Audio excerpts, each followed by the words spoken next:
ایک ایسی قوم جن پر آسمان سے پتھروں کی بارش نازل ہوئی، جنہیں زمین سے اٹھا کر الٹا پھینک دیا گیا اور جن کی چیخیں تاریخ کے اندھیروں میں ہمیشہ کے لیے گم ہو گئیں۔ یہ کہانی ہے قوم لوط کی۔ یہ لوگ ایک امیر اور ترقی یافتہ شہر میں رہتے تھے، بڑے بڑے گھر، خوبصورت زمین اور ہر قسم کی عیش و آرام کی زندگی۔ لیکن ان کا اصل چہرہ کچھ اور تھا۔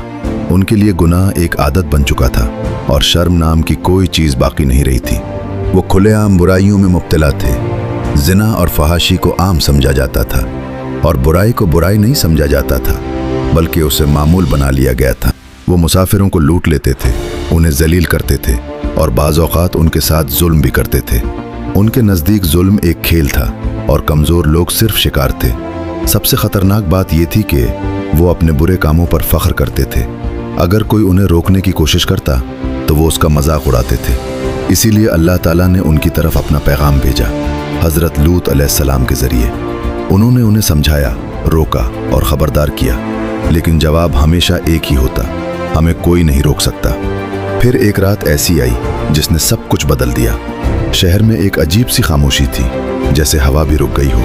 اسی رات کچھ مہمان آئے جنہیں دیکھ کر حضرت لوط علیہ السلام پریشان ہو گئے، کیونکہ وہ جانتے تھے یہ قوم مہمانوں کے ساتھ کیا سلوک کرتی ہے۔ زیادہ دیر نہ گزری، شہر کے لوگ جمع ہونے لگے۔ دروازہ زور زور سے کھٹکھٹایا جانے لگا۔ انہیں باہر نکالو۔ حضرت لوط علیہ السلام نے انہیں روکنے کی کوشش کی، لیکن وہ باز نہ آئے۔ تب ان مہمانوں نے اپنی حقیقت ظاہر کی۔ اگر آپ لوگوں کو ایسی دلچسپ ویڈیوز پسند آ رہی ہیں تو ہمیں فوراً فالو یا سبسکرائب کر لیں اور ایک لائک بھی ضرور کر دیں، اور جلدی سے کمنٹس میں بتائیں کہ آپ نیکسٹ ویڈیو کس ٹاپک پر دیکھنا چاہتے ہیں۔ ہم اللہ کے فرشتے ہیں۔ اور اسی لمحے باہر کھڑے لوگ اندھے ہو گئے۔ وہ چیختے رہے لیکن پھر بھی باز نہ آئے۔ پھر فرشتوں نے کہا، اب وقت ختم ہو چکا ہے، اپنے لوگوں کو لے کر نکل جاؤ اور پیچھے مڑ کر نہ دیکھنا۔ رات کے اندھیرے میں حضرت لوط علیہ السلام اپنے اہل خانہ کے ساتھ نکل گئے، اور پھر زمین ہلنے لگی، آسمان کا رنگ بدلنے لگا۔ ایک زوردار دھماکہ ہوا اور پورا شہر زمین سے اٹھا لیا گیا، جیسے کوئی چیز ہوا میں معلق ہو اور پھر اسے الٹا کر کے زمین پر دے مارا گیا۔ لیکن عذاب یہیں ختم نہیں ہوا۔ آسمان سے پتھروں کی بارش شروع ہو گئی۔ ہر پتھر اپنا نشانہ جانتا تھا، اور کچھ ہی لمحوں میں سب کچھ ختم ہو گیا۔ صبح ہوئی، لیکن وہاں کوئی زندہ نہ تھا، صرف ایک ویران زمین اور گہری خاموشی۔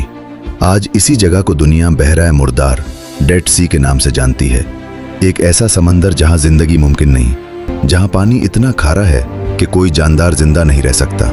لوگ کہتے ہیں یہ صرف ایک جگہ نہیں، بلکہ ایک نشانی ہے، ایک یاد دہانی کہ جب انسان حد سے زیادہ گر جاتا ہے تو پھر فیصلہ زمین پر نہیں، آسمان سے ہوتا ہے۔